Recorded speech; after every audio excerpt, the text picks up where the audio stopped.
So you guys want to know about how I go about getting school jobs and how I actually handle the workload. Well, you guys got questions and I got answers. You guys are watching Ask Stan the Man. How you guys doing? My name is Stan Banks from T-Shirt Side Hustle, and I help you start t-shirt businesses from home, wherever you at. And today, I'm going to get to the answer to this question right after the intro.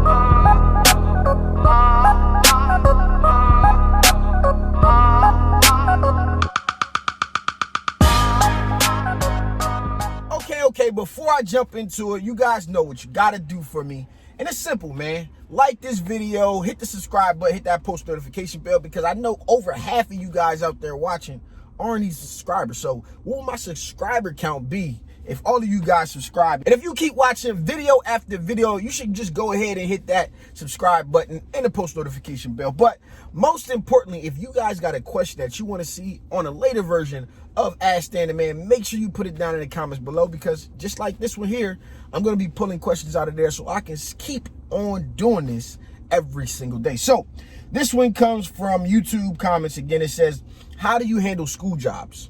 And then I came back and said, well, what exactly do you mean? Because that's a very, very broad subject. And then it came back and said, finding school jobs, handling the volume, and designs when asked. So I thought this was a great question, because schools can be a very, very lucrative business for you if you get into it. Now, I like to keep it 125% real, and I can only explain what my situations are when it comes to getting this type of work, and it's not an easy task. I had a quote that was told to me. It's when I was coaching football, rather, but it was, who you know gets you the job, and what you know allows you to keep it. In our case, it's who you know that gets you the job, and how you perform and how you deliver your work is what allows you to keep it. So what does that exactly mean? Well, most of the time, there's like a few big print shops in every area. And what that means for us is it's not an easy task to get into these situations where you can print on a mass basis, okay? So, you know, in our area, we have pretty much one big place, and then it's another place that's kind of outside of our area that does some other things too. So I'm gonna say 2 or 3 big print shops, okay? And they pretty much handle all of the school.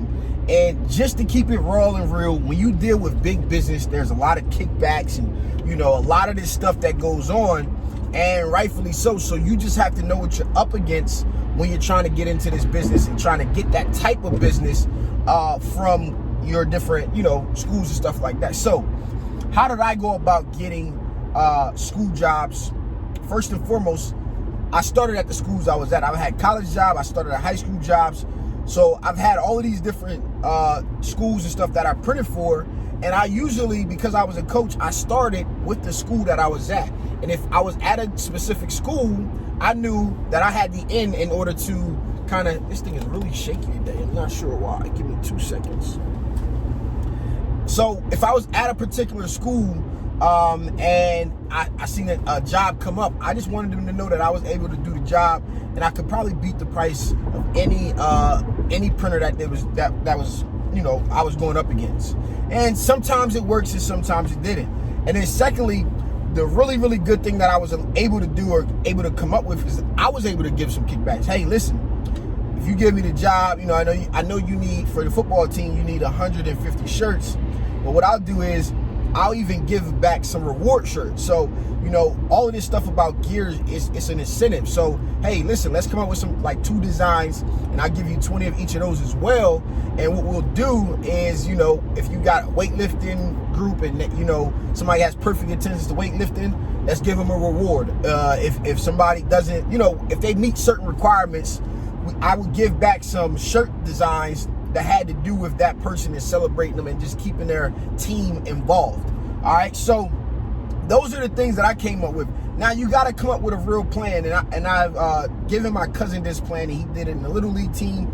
And basically, you got to start with who you know. Listen, if you know your kid or you know someone at a school, teachers first. You want to get in front of the decision makers. So let's start small. Not trying to go get the whole school print job. Let's go get the chess club. Okay, I play chess, so I came up with chess club. But whatever club it may be at the school, whether your kid is involved or not involved, let's go ahead and get that club some shirts, right? But the thing about it is, when you go ahead and deliver these shirts, you gotta put some oomph into it, right? And I can't. You gotta put some oomph into it. Which what I mean by that is, you gotta put something extra into it. You gotta do something that they're really gonna be wowed by, because the other part of the question was, how do you handle design? So when you're dealing with schools, it is so simple. They already have their design. It's usually their school mascot, words above, words below. You know, they may do class names on the back, but they don't get extravagant. You really do not have to do any work, because that's their brand. They kind of keep it very, very simple. But what I always would like to do, like for my high school, we were Wildcats. So instead of just using the logo, I would put paw prints behind it. And I would try to give them stuff that wasn't normal, okay? I was doing shirts for cheerleaders and stuff like that. I'm using glitter. And I did the basketball team shooter shirts. I would use Caesar electric, because I knew it would hit under the lights a little bit different. So these are the things that you start on a small scale. So for example, the shooter shirts I did for the freshman team for a school that I wasn't even at. My boy coach is there. Can you make me some shooter shirts? Yes, I can, no problem. Okay, so I made him the shooter shirts. Next thing you know, the JV team won them. Next thing you know, the varsity team won. Next thing you know, and I was actually mad that I did these all in vinyl, because I can't even go back and not use the electric, because everybody was expecting the electric, right? And by this point, the faculty wanted them, the administrators wanted them. So I made a whole bunch of these shirts, and you guys can actually see these on my YouTube channel somewhere. I'll see if I can link it down in the description below if I can find it.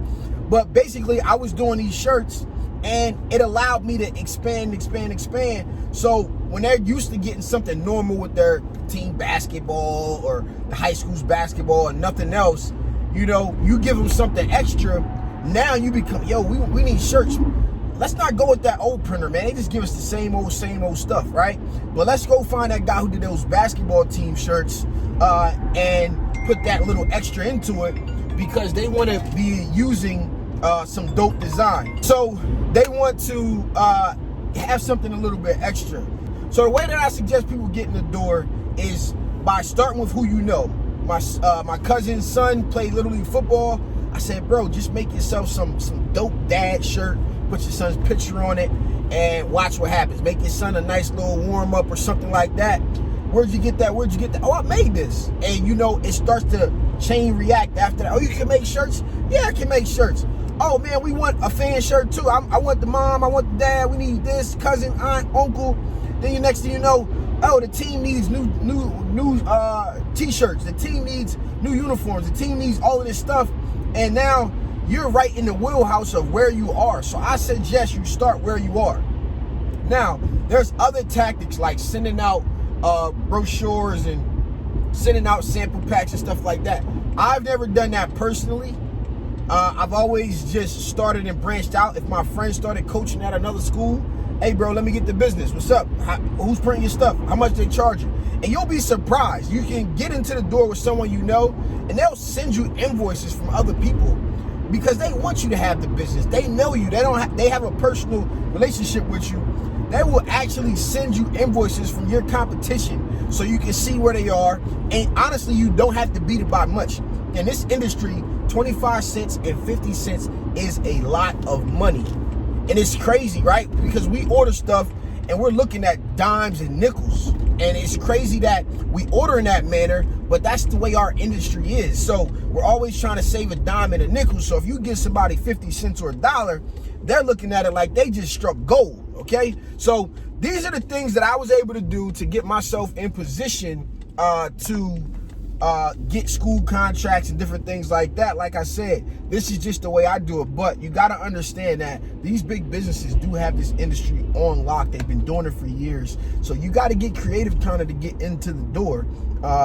And sometimes it's just about right timing and the right opportunity. And if you're in position to perform on that stuff, it's easy. As far as handling the workload before I go, the workload isn't that hard, man. You know, plastisol transfers. I've done direct screen printing because, you know, I have access to the screen print shop. I've done jobs with plastisol transfers. I've outsourced jobs if they got crazy colors and too many in quantity. The workload is the easiest part, you know. And if it's like you got to get down really, really cheap, I've used the 15-cent transfers before. Do I love them? No, but sometimes in a school situation, some of these more pricey transfers, when you're trying to get 150 shirts at $5 and $6, you got to go with what you got. And sometimes that means 15-cent transfers if that's the case. So you just keep that stuff in mind, man. I hope this video was useful. So if you got some recommendation for people out here trying to acquire bigger jobs from schools and different things like that, just put them down in the comments below, man. This is really a community learning environment. I'll be checking them out. Maybe we'll have a part 2 with some of the suggestions that people had, if we get enough good ones. If we get about 5 good suggestions, and don't give me something that you haven't done. All right, let us know what you've done to get these jobs, not what you speculate might work, but let us know what you have done in order to get these kind of jobs, get bigger jobs and stuff like that. I've never bid on any jobs before, but I usually have been involved in some bidding, and I let my partner handle that because he's a little bit more versed and seasoned in that type of stuff. But if there's anybody out here with advice for bidding, especially if you're willing to jump on video and tell us your story and be a part of the next video, I would love that. I think we can definitely have a part 2, because what works for me may not work for you, and what works for you may not work for me. But if we share these ideas, everybody out here can learn and grow, and one day have the industry on lock the way that I hope and know we can, just by keeping working and staying after it. So hope this video was useful. Again, this is your boy Stan Bakes from T-Shirt Side Hustle. Peace.